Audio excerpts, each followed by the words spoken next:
But the more I got into it, the more I enjoyed it. Yeah. And the more emotional investment I wanted to do. You're watching the Spotlight Network, starring Hollywood's newsman, And if you're just Logan Crawford. Crawford. They now believe a single member. He works with TV and film legends. And now, Logan's shining the spotlight on the world's top emerging authors and creators. International were abducted. This is Spotlight with Logan Crawford, streaming on Roku, Apple TV, and Amazon Fire TV. I'm Logan Crawford, and right now we're diving into a story of heartbreak, discovery, and resilience. We're talking about an awesome book. It is called Surviving the Truth, and it is written by a wonderful author. Her name is Sharon Monroe, and she takes us on an emotional journey through lost love, family secrets uncovered, and the struggle to find meaning again. With humor, honesty, and a touch of Pinot Noir, this story reminds readers that even when life shatters our expectations, we can still rebuild, stronger, wiser, and with a glass of courage in hand. We're delighted to have this very talented author join us here today. We thank the team at Bookside Press for helping us put her on TV today. And we ask viewers like you to support authors like her by subscribing to our channel and by purchasing her amazing book. The links are below this interview. Sharon, thank you so much for joining me here today. It's my pleasure, Logan. It's a pleasure to have you on the show. This is such a great book. How much of Laura's journey is inspired by either your own life experiences or those of people you know? Not much. Not much. All up here, all imagined? Yeah, all imagined. There Sounds are a good. few little tidbits here and there, but mostly it's all imagined. None of this has happened to me. Okay, good. Well, that's a good thing, in part, Mhm. for sure. Yep. Yeah. Oh, Yeah, I think so. Yeah. absolutely. The novel begins with a woman in her 50s. Why was it important to tell a story from that stage in life? That's how old I was when I started writing the book. Mm, It was easier for me to relate to myself. exactly. You That's know what a woman at that age is thinking, doing, going through. So, yeah, it makes it very relatable. Talk to us about crafting the book and creating that emotional balance between grief, humor, and hope. drafting the book. I had gone. I belonged to a book club where I Hmm. was living at the time in Cripple Creek, Colorado, tiny little mountain town. And one night we went to our book club, and the author was there, Hmm. and he answered all the questions, and I went home and went, I can do that.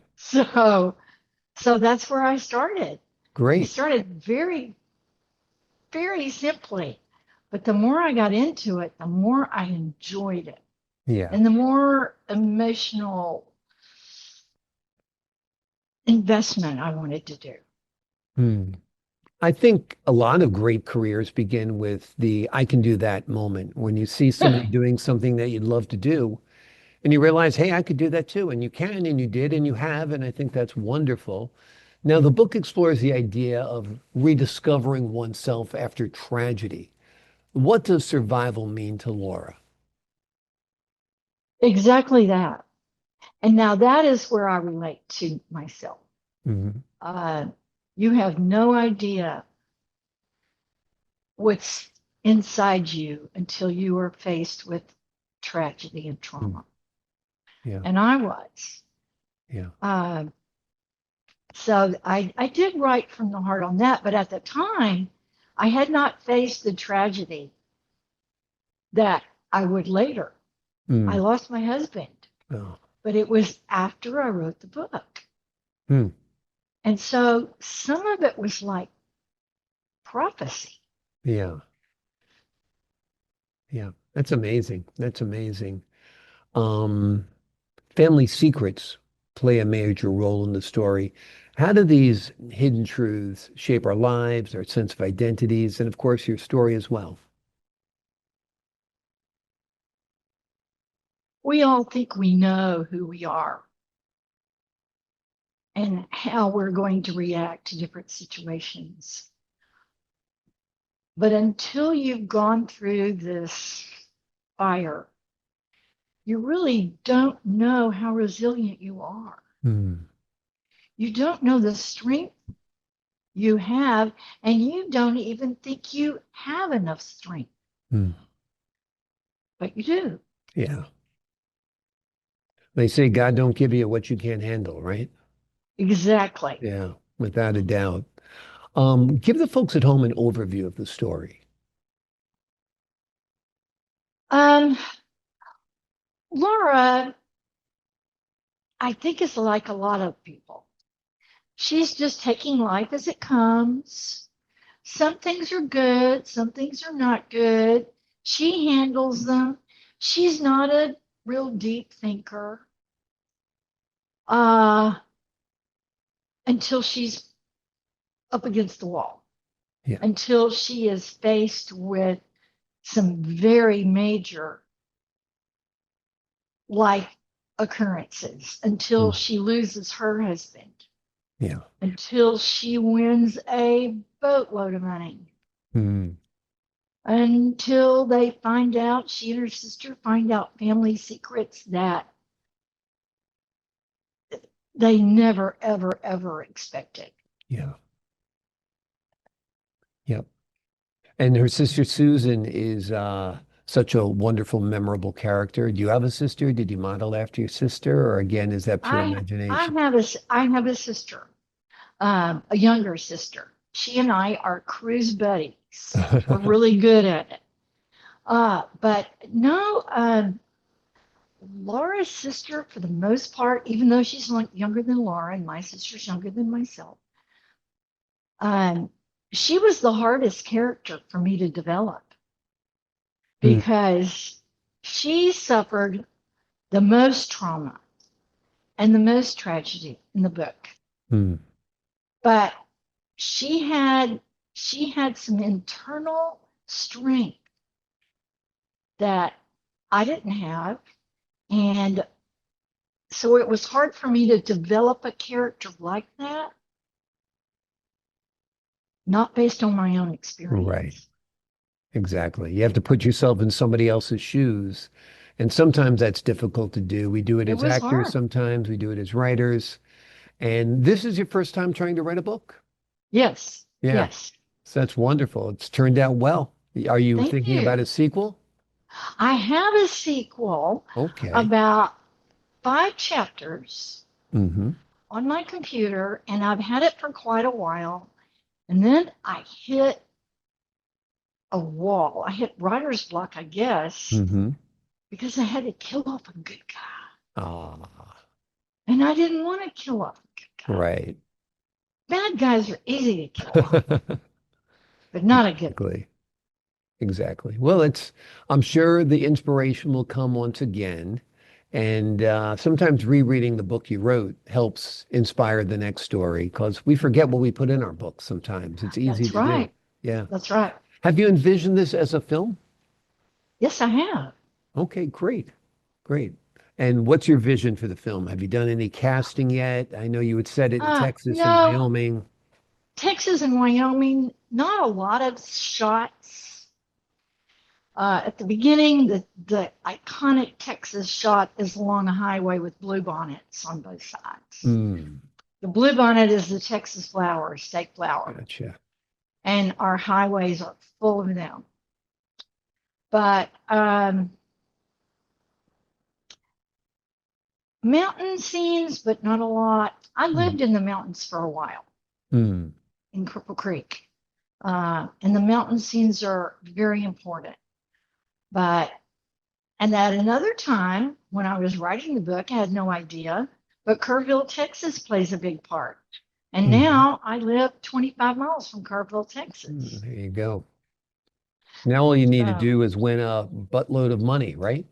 oh yeah, That would be good. but I really don't know if I'm ready to handle that much money. She sure wasn't. Exactly, exactly. Chocolate and Pinot Noir appealed to me when I was reading the story.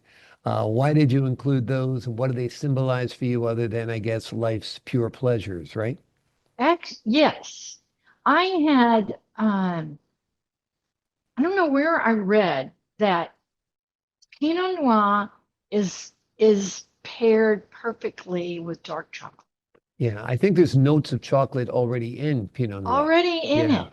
yeah. And so what I am planning on doing when I go to book signings is if I sell a book, I'm going to have a little gift bag Okay, with a little pony bottle of Pinot Noir nice. and 2 Hershey's Kisses. Perfect. That's great. I thought you were going to say every time you sell a book, you were going to have a glass of wine and a piece of chocolate. I was going to say Oh, you might be very trashed by the end of the book oh no. signing. Oh no, I'm a cheap date as far as that's concerned. Exactly, It's not exactly. going to take a lot, but But I I love would the love to idea give for your away. gift baskets. That's wonderful. That's Mhm. wonderful. What do you hope readers learn about resilience through Laura's experience? I'm hoping that they will recognize that they're already resilient, Hmm, that they may have doubts, but there is something deep inside of all of us. hmm. And God has a lot to do with that. Yeah. And you can call on God, and He will be right next to you, and He will carry you through whatever you need to go through. Yeah. Exactly. Exactly. I always love the story about a man who looks down at his life walking along the beach and he sees two footprints of sand where God is walking beside him. And at times, during the most difficult times, there's only one footsteps. There's only one pair of footsteps. And he says, "Why did you leave me then, God?" And he said, "No, that's when I carried you." And I think that's very, very true. I love that story.